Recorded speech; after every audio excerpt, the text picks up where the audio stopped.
welcome back YouTube. So I believe I have all the parts in to get this thing back running again. Here is the old oil cooler, completely mangled up and disgusting. Already cleaned up the BP oil spill that was underneath this car, so everything's ready for the install.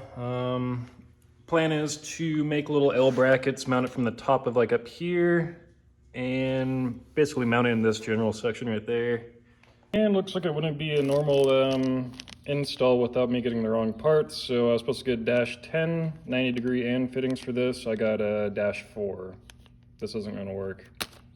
And once again, I'm stealing parts off of the Volkswagen. So this is the oil drain line. We got one 90-degree PTFE fitting and one straight. Should be able to make this work. So fortunately I have that. So I got the 90, a straight, and then I got two 45s that are going to connect to the oil filter housing, and should be able to get this car to run this weekend. All right, so I'm going to start out with the easiest part, which is the adapter for the oil filter housing. I just want to say Mishimoto has a nice packaging, so hopefully the product's as good as the packaging. But basically this is what we got. This seals into the backside with O-rings and tightens down with a bolt in the middle. And then we're left with the two -10 and bungs on the end. All right, so this one's as easy as this. Just press it in and put the bolt on.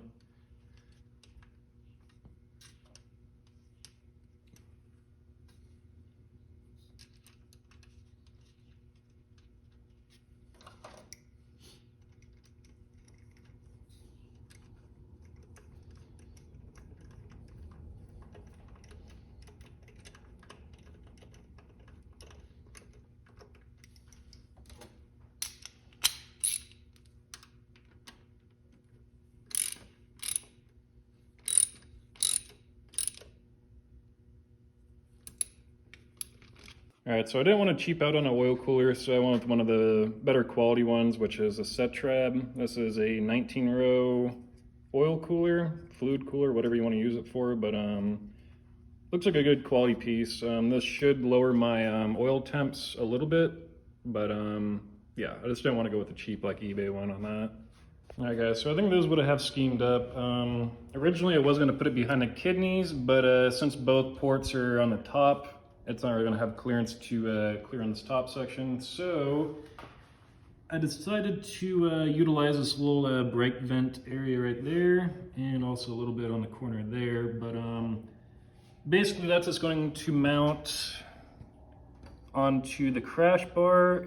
Simple little like L bracket that will hold it on both sides, and yeah, just plumb it from there, pretty easy. All right, guys, so this is where I'm at right now. Got the oil cooler all mounted up. That's just held on by two brackets on the bottom. I have one line hooked up right now. The other one's mocked up. I still got to cut this line, but so far it's a pretty clean install. Tucks underneath the frame rail, wraps around the alternator, connects right there, and then the other one obviously right there.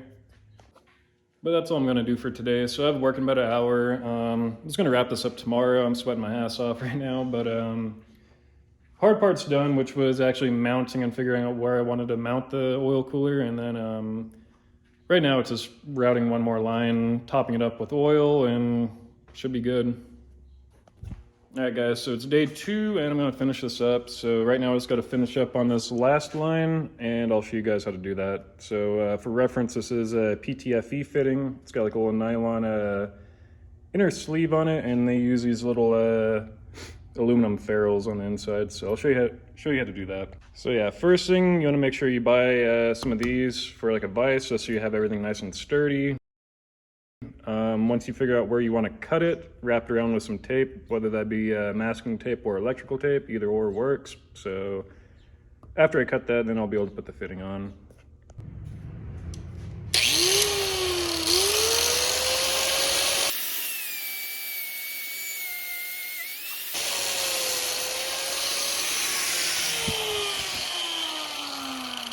All right, so now that you have a nice clean cut on there, you want to grab this end and have the threads facing out. So slide that on first, like so.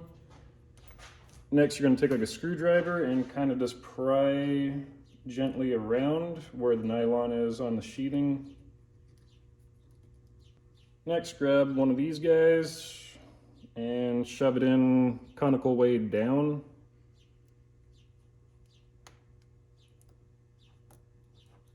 Once that's started, you could use like just bang it on like a wood surface or something that's not gonna like mar it up, but and basically with that, you just want to flush out all the way against the lip on the nylon to the lip of the metal surface right there.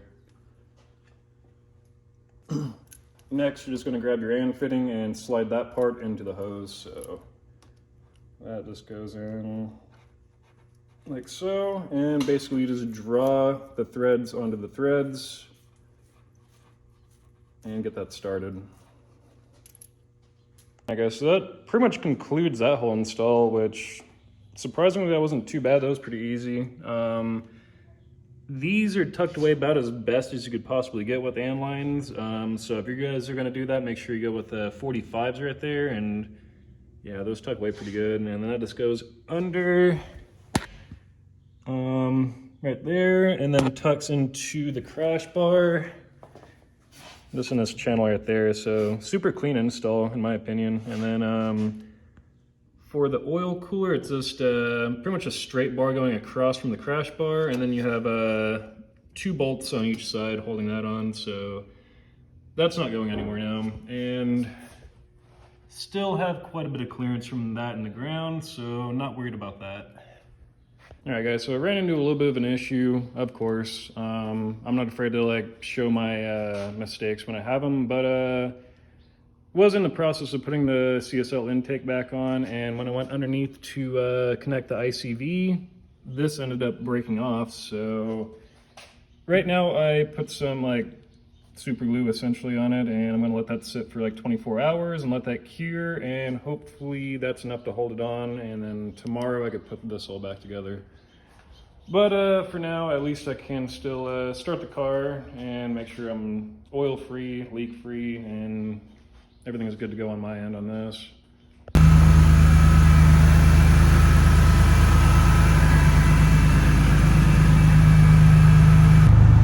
Alright guys, so everything seems to be running pretty good on it. I was getting a little paranoid that I lost oil pressure and might have messed up the motor, but doesn't seem to be the case. Yeah, basically just have to wait until tomorrow until I can throw the airbox back on, but for now it's just gonna chill like this. I mean, I'm not going anywhere today anyways, so fixed another problem. Hopefully this thing will last a little bit longer. Alright guys, it's next morning already. It's already like 100 degrees out, and I'm about to drop this over to my friend's house and cut off the resonator. My glue job on that ICV inlet seems to hold up. I was able to get that to hook up just fine. The AN hose is underneath. I have plenty of clearance, so we're good on that. And yeah, see you guys over at the shop.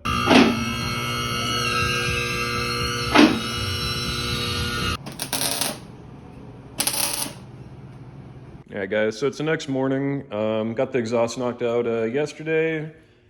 Everything sounds really good. I'm gonna give you guys a little bit of a cold start to let you know what it sounds like. But one issue is my exhaust tips aren't where I want them anymore. They're a little bit canted to the left. So in a few days, I'm going to have to probably cut the tips and then just move those over a little bit to make it look a little bit better. But overall, it sounds really good. It is a little bit louder, but mission was accomplished, and maybe have like a ½ inch more of ground clearance on the bottom of it. So that was the whole objective of just trying to get that replaced without the resonator. But yeah, overall sounds pretty good.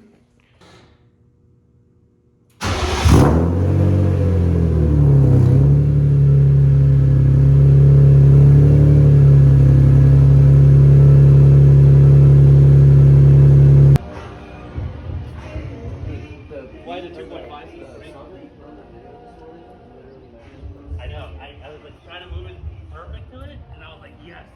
I was like, ain't no way this works that good right now. Yeah. I was pretty proud of it, dude.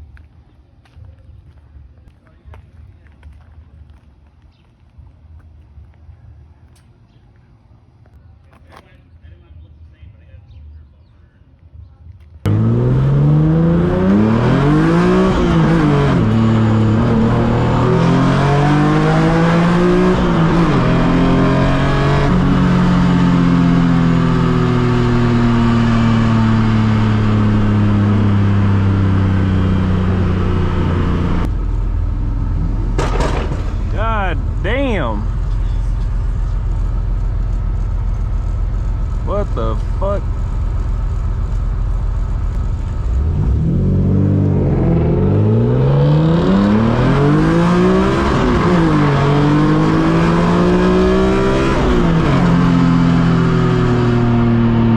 Alright guys, so it's the next day. I forgot to film like an outro. So last couple clips I was driving to the Cars and Coffee.